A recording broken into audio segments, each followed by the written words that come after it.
شہزام کی باتیں اسے الجھا رہی تھیں، اور سچ یہ تھا کہ وہ خود نہیں جانتی تھی کہ جب اسے لگا کہ وہ مر چکا ہے تو وہ اس قدر بے چین کیوں ہوئی تھی۔ شہزام اس کی الجھن دیکھ کر مسکرا دیا۔ کم از کم وہ اس کے دل میں کسی نہ کسی حیثیت میں موجود تھا، چاہے وہ محبت ہو یا نفرت، لیکن وہ اس کے لیے غیر اہم نہیں تھا۔ سپی، میں یہاں تمہیں یہ بتانے آیا ہوں کہ تمہاری خاطر میں اب خود کو برباد نہیں ہونے دوں گا۔ میں سوری کارپوریشن کو دوبارہ عروج پر لے جاؤں گا اور تمہیں دوبارہ ولید سے چھین لوں گا۔ میں تم سے محبت کرتا ہوں۔ میں ماضی میں بہت بڑی غلطی پر تھا، لیکن اب ایسا نہیں ہوگا۔ یہ کہہ کر وہ آہستہ آہستہ تاریکی میں پیچھے ہٹ گیا۔ اس کا دلکش اور خوبصورت چہرہ دھندلانے لگا۔ چوٹوں سے چور ہونے کے باوجود بھی وہ سر اٹھا کر اور غرور سے چل دیا۔ صبرین حیرت سے اس کی پشت کو دیکھتی رہی۔ اس کے الفاظ اس کے ذہن میں گونج رہے تھے۔ کیا وہ واقعی اسے دوبارہ چھیننے کا ارادہ رکھتا تھا؟ یہ شخص دیوانہ تھا۔ اچانک ایک سپورٹس کار اس کے سامنے آ کر رکی۔ فریہ نے کھڑکی نیچے کی اور کہا، تم کیا کوئی مورتی بنی کھڑی ہو؟ جلدی اندر آؤ۔ صبرین بے اختیار بول اٹھی، یہ تم کیسی بکواس کر رہی ہو؟ وہ کب مورتی بن گئی؟ فریہ نے کندھے اچکائے۔ تم بس خاموش کھڑی اپنے سابق شوہر کو گھور رہی تھی۔ میں کسی اور بات کے بارے میں سوچ رہی تھی۔ صبرین نے صفائی دی اور گاڑی میں بیٹھ گئی۔ کیوں نہ میں ڈرائیو کر لوں؟ بہرحال تم پریگننٹ ہو۔ ابھی صرف 1 مہینہ ہوا ہے، ایسا نہیں کہ میں زچگی کے قریب ہوں۔ فریہ نے دلچسپی سے صبرین کو دیکھا۔ شہزام نے تم سے کیا کہا؟ کیا مرتے مرتے اسے احساس ہو گیا کہ وہ تمہیں بھلا نہیں سکتا، اس لیے وہ تم سے دوبارہ رشتہ جوڑنا چاہتا ہے؟ صبرین شرمندہ ہو گئی۔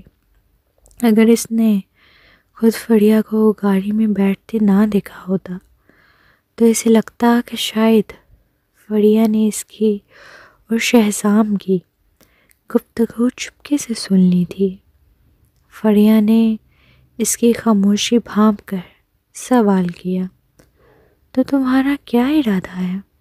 خدا را میں پہلے ہی شادی شدہ ہوں۔ صبرین نے بیزاری سے یاد دلایا۔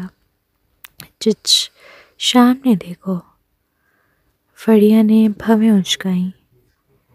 شہزام کا لمبا وجود سڑک کے کنارے آہستہ آہستہ چل رہا تھا اور کبھی کبھار اپنی گردن موڑ کر گاڑیوں کی طرف دیکھ رہا تھا۔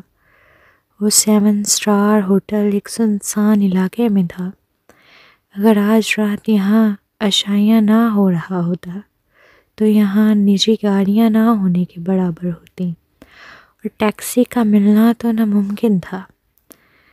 صبرین نے بھی یہ منظر دیکھا اور اس کے دل میں عجیب سی کشمکش جاگ اٹھی۔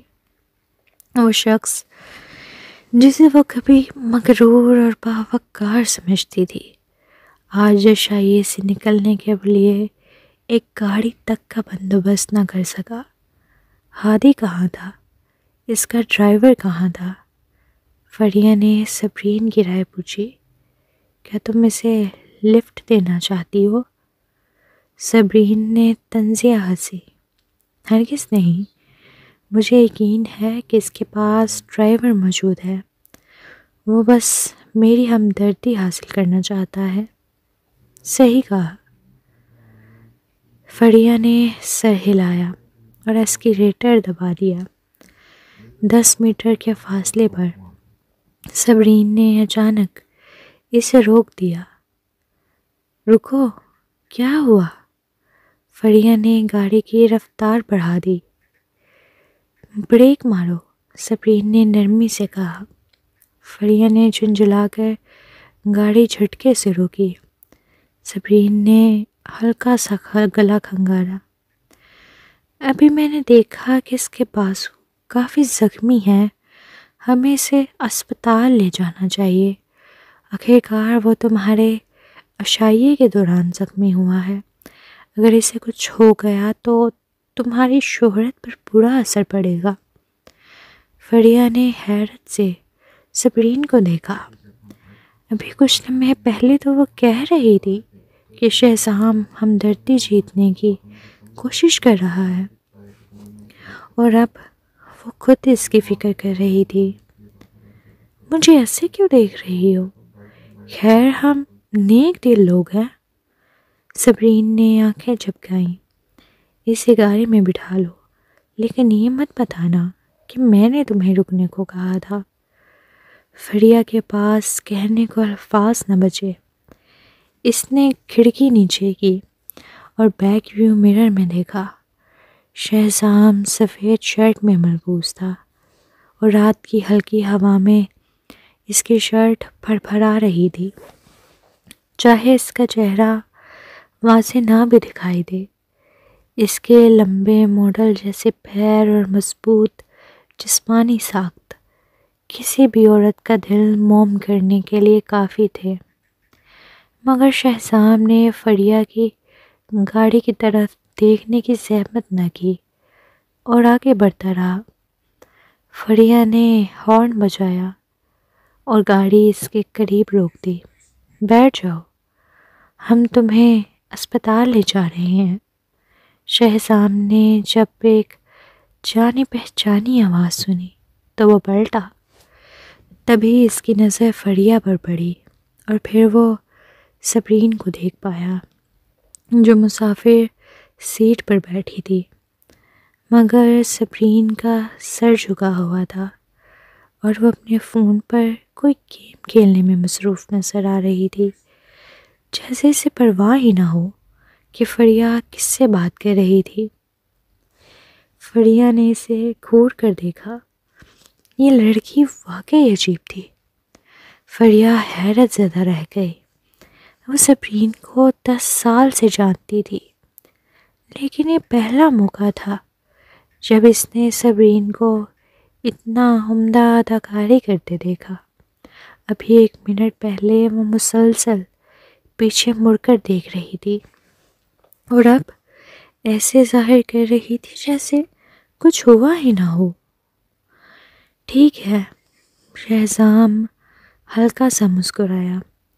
اس کے بعد اس نے دروازہ کھولا اور گاڑی میں بیٹھ گیا۔ فریہ نے گاڑی چلا دی۔ گاڑی میں صبرین اور شہزام کے درمیان خاموشی چھائی رہی، جو فریہ کو بے حد عجیب لگ رہی تھی۔ اس نے خاموشی توڑنے کے لیے گفتگو شروع کی۔ تم سڑک پر اکیلے کیوں چل رہے تھے؟ تمہارا ڈرائیور کہاں ہے؟ مجھے وہ ملا ہی نہیں۔ شہزام نے نرم لہجے میں وضاحت دی۔ شافٹ سے باہر نکلنے سے پہلے میرا فون گر کر ٹوٹ گیا، اس لیے میں کسی سے رابطہ نہیں کر سکا۔ میرا فون استعمال کر لو اور اپنے گھر والوں کو کال کر لو، میں تمہیں کسی قریبی اسپتال چھوڑ دوں گی، وہیں سے تمہارا کوئی لینے آ جائے گا۔ فریہ نے کہا اور ساتھ ہی صبرین کی طرف دیکھا جو اپنے فون پر گیم کھیلنے میں مصروف تھی۔ کوئی ضرورت نہیں، بس مجھے وہیں چھوڑ دینا۔ میرے خاندان سے میرے تعلقات اچھے نہیں ہیں، جن سے اچھے تھے وہ یا تو بہت بوڑھے ہیں یا بہت چھوٹے یا کسی اور سے شادی کر چکے ہیں۔ شہزام کی مایوسی اور بے بسی بھری آواز سن کر صبرین جو گیم کھیل رہی تھی حیران رہ گئی۔ کب سے ہم دونوں کے تعلقات اچھے ہو گئے؟ فریہ نے بھی خاموش رہنے کو ہی بہتر سمجھا۔ 20 منٹ بعد بالآخر فریہ نے شہزام کو اسپتال کے سامنے اتار دیا۔ شہزام دروازہ کھول کر باہر نکلا اور پلٹ کر دیکھنے لگا۔ اس کی وجہ صورت اس مدھم روشنی میں بے حد اداس اور بے بس لگ رہی تھی۔ کیا تم مجھے کچھ پیسے ادھار دے سکتی ہو؟ میرا والیٹ بھی شافٹ میں گر گیا، اس لیے میرے پاس اسپتال کی فیس دینے کے لیے پیسے نہیں ہیں، اور تنویر بھی شہر میں نہیں، وہ ایک کانفرنس میں گیا ہے۔ یہ سن کر صبرین چپ نہ رہ سکی۔ شہزام سوری، کیا تم ہمیں بے وقوف سمجھ رہے ہو؟ شہزام نے معصومیت سے کہا۔ میں جھوٹ نہیں بول رہا، شاہ فیملی نے آج لگاری فیملی کو دعوت دی ہے، لیکن تنویر کیمرہ میں نہیں ہے۔ فریہ نے بھی تصدیق کی۔ یہ سچ ہے کہ تنویر آج یہاں نہیں ہے۔ شہزام فوراً بولا، اگرچہ میں پہلے جتنا طاقتور نہیں رہا، مگر میں تم لوگوں کے پیسے نہیں ماروں گا۔ اگر یقین نہیں آتا تو میری تلاشی لے لو۔ صبرین لاجواب رہ گئی۔ شہزام کی بے بسی دیکھ کر اسے اپنی بیٹی محفین کی سیڈ فشنگ یاد آ گئی۔ یہ باپ بیٹی دونوں ایک جیسے ہیں۔ فریہ، کیا تمہارے پاس نقد رقم ہے؟ اسے کچھ دے کر فارغ کرو، صبرین نے ناگواری سے کہا۔ فریہ نے بے بسی سے کہا، براہ کرم، آج کل کون نقد رقم رکھتا ہے؟ سب کچھ آن لائن پیمنٹ پر ہوتا ہے۔ پھر وہ صبرین کی طرف دیکھ کر بولی، کیوں نہ تم خود اسپتال کے اندر جا کر اس کی فیس ادا کر دو؟ آخرکار یہ میرے بینکویٹ میں زخمی ہوا تھا، اگر اسے کچھ ہو گیا تو میری بدنامی ہو جائے گی۔ یہ سن کر صبرین کے پاس کہنے کو کچھ نہ رہا۔ ابھی کچھ دیر پہلے اس نے خود یہی الفاظ فریہ سے کہے تھے، اور اب فریہ انہی الفاظ سے اسے جواب دے رہی تھی۔ شہزام نے گاڑی کے باہر کھڑے ہو کر صبرین کی طرف امید بھری نظروں سے دیکھا۔ اس کی آنکھیں سیاہ اور گہری تھیں۔ صبرین نے تھکی ہوئی سانس لی، دروازہ کھول کر گاڑی سے باہر آ گئی۔ پھر اس نے شہزام کی طرف غصے سے دیکھا۔ چلو اندر۔ شکریہ۔ شہزام نے فرما برداری سے اس کے پیچھے چلنا شروع کر دیا۔ وہ بالکل کسی چھوٹے بچے کی طرح لگ رہا تھا۔ صبرین نے حیرت سے اسے دیکھا اور بولی، شہزام سوری، تمہاری شرم و حیا کہاں گئی؟ تمہاری وہ مغرور اور طاقتور صدر والی شخصیت کہاں غائب ہو گئی؟ شہزام نے پورے اعتماد سے جواب دیا، جب بات اپنی محبت کی ہو تو میں بے شرم بھی بن سکتا ہوں، عاجز بھی اور تابعدار بھی۔ تمہارا دماغ تو نہیں ہل گیا؟ مجھے لگتا ہے کہ تمہیں چوٹ بازو پر نہیں، سر پر لگی ہے۔ شہزام نے مسکرا کر کہا، ہاں، دماغ پر چوٹ لگی ہے، اب وہاں صرف تمہاری آواز اور تمہارا چہرہ ہے۔ بتاؤ، اس کا علاج کیسے ہوگا؟ اس کے الفاظ اتنے چیزی تھے کہ صبرین کا دل چاہا کہ زمین پھٹ جائے اور وہ اس میں سما جائے۔ شہزام کی باتیں سن کر صبرین کو شدید بے بسی محسوس ہوئی۔ یہ منظر اسے اس وقت کی یاد دلا رہا تھا جب اس نے پہلی بار شہزام سے ملاقات کی تھی، اور وہ اسے طرح طرح کے فلرٹ کرنے والے جملے کہہ رہا تھا۔ بعد میں اس نے شہزام پر غصہ نکالا اور سوچا تھا کہ شاید وہ دماغی طور پر ٹھیک نہیں تھا۔ تب اسے لگتا تھا کہ شہزام ایک بیوقوف ہے جو اتنی حسین عورت سے صحیح طریقے سے فلرٹ کرنا بھی نہیں جانتا، مگر اب شاید وہ اس کے اس وقت کے جذبات کو کچھ حد تک سمجھنے لگی تھی۔ اسپتال میں ایمرجنسی وارڈ میں داخل ہونے کے بعد شہزام کو رجسٹریشن مکمل کرنے کے لیے اپنا نام اور فون نمبر کا اندراج کرنا پڑا تھا۔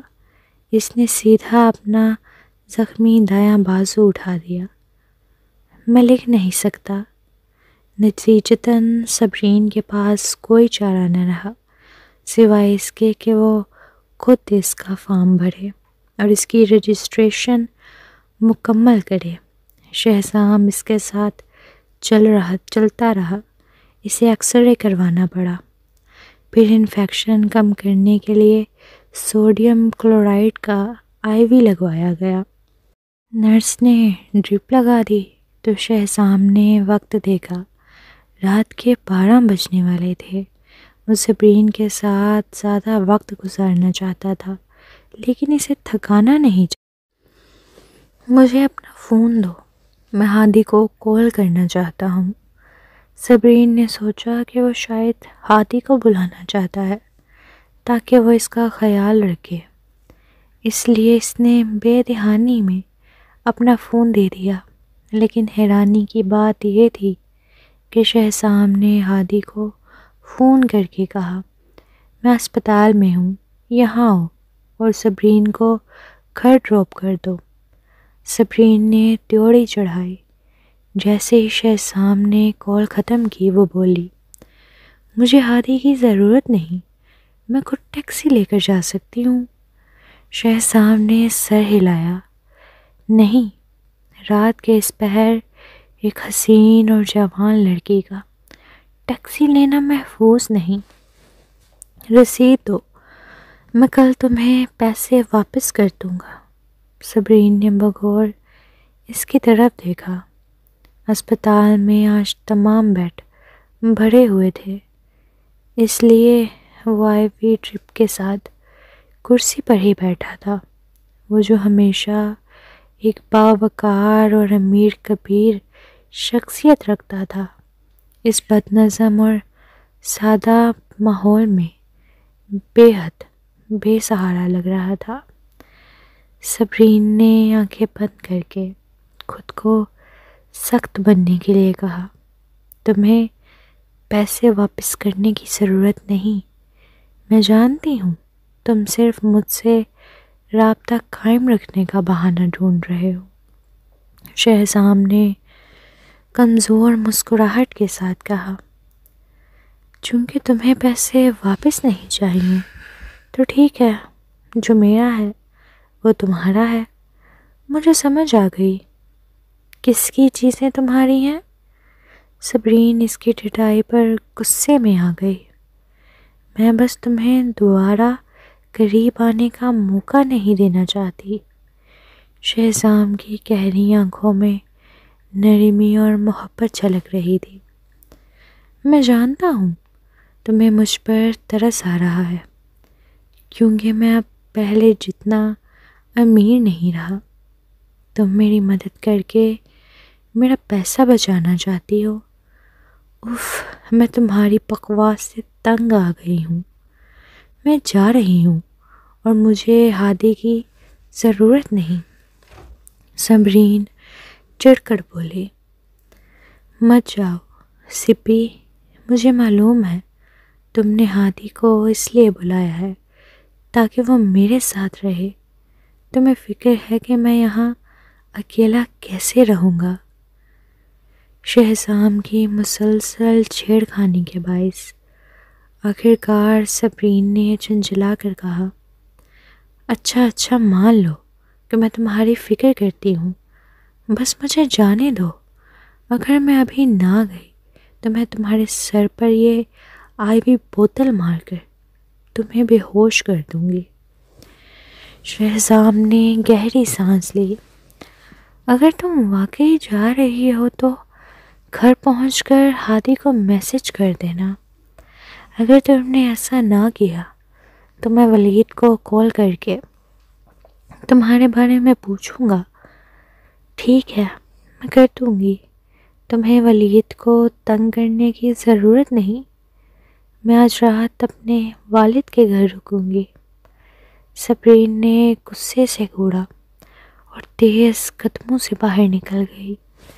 شہزام دروازے کے باہر اسے جاتا دیکھتا رہا۔ اس کے ہونٹوں پر دھیرے سے ایک مسکراہٹ ابھری۔ اس نے کبھی خواب میں بھی نہیں سوچا تھا کہ ایک دن وہ کسی عورت کو منانے کے لیے اس حد تک چلا جائے گا۔ ماضی میں وہ ایسی چیزوں کی پرواہ نہیں کرتا تھا، لیکن اب اسے سمجھ آ گیا تھا کہ اپنی محبت کو حاصل کرنے میں کوئی برائی نہیں۔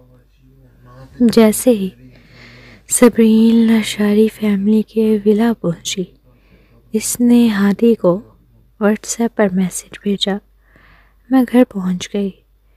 چند سیکنڈ کے اندر اسے جواب موصول ہوا، یہ اچھی بات ہے، جلدی آرام کرو شہزام۔ لگتا تھا کہ شہزام نے ہادی کا فون استعمال کر کے اسے میسج بھیجا تھا۔ نہا کر بستر پر لیٹنے کے بعد بھی صبرین کے دماغ میں شہزام کی بے شرم شکل گھومتی رہی۔ آخر کار وہ سو نہ سکی۔ دوسری طرف جیسے ہی ولید کو کیہان کی کال موصول ہوئی، اس نے غصے میں آ کر اپنا فون توڑ دیا۔ دوسری جانب کیہان اسے برا بھلا کہہ رہا تھا، کیا احمقانہ آئیڈیا دیا تھا تم نے؟ نہ صرف شہزام زندہ ہے بلکہ اس نے حنا کو بھی بچا لیا۔ اب تو وہ سنگانی فیملی سے اپنا محسن مان رہی ہے۔ مجھے پتہ چلا ہے کہ سینیٹر سنگانی اور ان کی بیوی بار بار شہزام کا شکریہ ادا کر رہے تھے۔ ولید نے دانت پیسے۔ مجھے توقع نہیں تھی کہ شہزام 20 منزل نیچے گرنے کے بعد بھی زندہ بچے گا اور ساتھ ہی حنا کو بھی بچا لے گا۔ کیا وہ انسان ہے بھی یا نہیں؟ بہرحال مجھے تمہاری چکنی چپڑی باتوں میں نہیں آنا چاہیے تھا۔ تمہاری وجہ سے میں مصیبت میں پھنس گیا ہوں۔ اگر صرف شہزام کے ساتھ کچھ ہوتا تو ٹھیک تھا، مگر حنا بھی اس میں شامل تھی۔ اب اس معاملے کی تحقیقات شاہ فیملی اور سنگانی فیملی کر رہی ہے۔ اگر انہیں پتہ چل گیا کہ یہ سب میری سازش تھی تو میں بری طرح پھنس جاؤں گا۔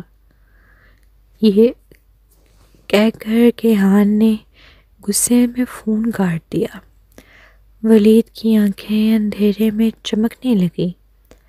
کچھ لمحوں بعد اس کے چہرے پر ایک پراسرار مسکراہٹ ابھری۔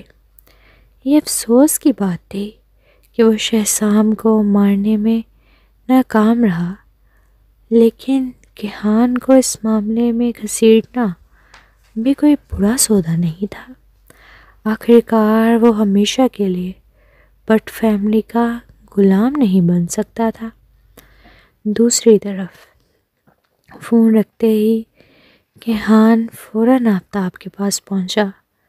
کیہان کی باتیں سن کر آفتاب نے بغیر سوچے سمجھے اسے ایک زوردار تھپڑ رسید کر دیا۔ بے وقوف، تمہاری ہمت کیسے ہوئی کہ شاہ فیملی کے بینکویٹ کے دوران ایسی سازش رچاؤ؟ پاس کھڑے اویس نے غصے سے سر ہلایا۔ کتنی بڑی نادانی کی تم نے۔ تمہارے انکل اور میں کافی عرصے سے ان سیاسی شخصیات سے اچھے تعلقات بنانے کی کوشش کر رہے تھے اور تم نے سب چوپٹ کر دیا۔ کیہان کی رنگت ایک دم زرد پڑ گئی۔ میں نے بینکویٹ کے ختم ہونے کے بعد لفٹ میں چھیڑ چھاڑ کروائی تھی۔ تب میں نے خاص طور پر تاکید کی تھی کہ کسی اور کو نقصان نہ پہنچے۔ مجھے کیا پتا تھا کہ آخر میں حنا بھی اسی لفٹ میں چلی جائے گی۔ اویس نے سر پکڑ لیا۔ وہ بے بسی سے آفتاب کی طرف دیکھنے لگا۔ آفتاب، مجھے پتہ چلا ہے کہ چونکہ حنا بھی اس میں شامل تھی، اس لیے سنگھانی فیملی اور شاہ فیملی اس معاملے کو گہرائی تک جا رہی ہے۔ یقیناً وہ آخر میں ایک کہان تک پہنچ ہی جائیں گے۔ میں جانتا ہوں کہ تم کہان سے مایوس ہو، لیکن وہ بھی بٹ فیملی کا حصہ ہے۔ اگر یہ بات سامنے آ گئی کہ یہ سازش کہان نے رچی تھی تو اس کا برا اثر پوری بٹ فیملی پر پڑے گا۔ آفتاب نے سرد لہجے میں جواب دیا، اگر وہ کہان تک نہ پہنچے تو کیا انہیں بٹ فیملی پر رشک نہیں ہوگا؟ اس نے کہان کو گھورتے ہوئے کہا۔ بٹ فیملی اور ملک فیملی نے بینکویٹ میں کھلے عام شہزام کو نشانہ بنایا تھا۔ سب کو معلوم تھا، چاہے کسی نے کچھ نہ کہا ہو، اب جب شہزام کے ساتھ حادثہ ہوا ہے تو ان کا پہلا شک ہم پر ہی جائے گا۔ کہان کی گھبراہٹ بڑھنے لگی۔ تو اب کیا کریں؟ آفتاب کوئی حل نکالو، آخر کہان تمہارا سگا بھتیجا ہے۔ اویس نے زور دیا، تم ہمیشہ سب سے زیادہ چالاک اور موقع شناس ہوتے ہو۔ آفتاب نے آنکھیں تنگ کر لی۔ کچھ دیر سوچنے کے بعد اس نے مٹھیاں بھینچی اور کہا، واحد حل یہی ہے کہ الزام سمرین پر ڈال دیا جائے۔ سب نے دیکھا تھا کہ گزشتہ رات سمرین اور شہزام میں جھگڑا ہوا تھا، ہے نا؟ اس لحاظ سے شہزام کو مارنے کا سب سے بڑا محرک سمرین کے پاس تھا۔ کہان کی آنکھیں چمک اٹھیں، لیکن کیا سمرین اس الزام کو قبول کر لے گی؟ اور ویسے بھی ہم نے اسے کل رات کو شہزام کو پھنسانے کے لیے اکسایا تھا۔ آفتاب نے بے پرواہی سے کہا، گہری سے کہو کہ یہ معاملہ سنبھال لے۔ کیا گہری اس پر راضی ہو جائے گا؟ اویس کے چہرے پر بے بسی کی جھلک دکھائی دی۔ مجھے یقین ہے کہ ملک فیملی سنگھانی اور شاہ فیملی کو ناراض کرنے کی بجائے سمرین کو قربان کرنے کو ترجیح دے گی۔ میرے پاس ملک فیملی کے کچھ راز ہیں، جب میں انہیں دھمکی دوں گا تو ساتھ ہی کچھ فائدے بھی دوں گا۔ آفتاب ایک لمحے کے لیے رکا اور پھر کہان کی طرف سنجیدگی سے دیکھا۔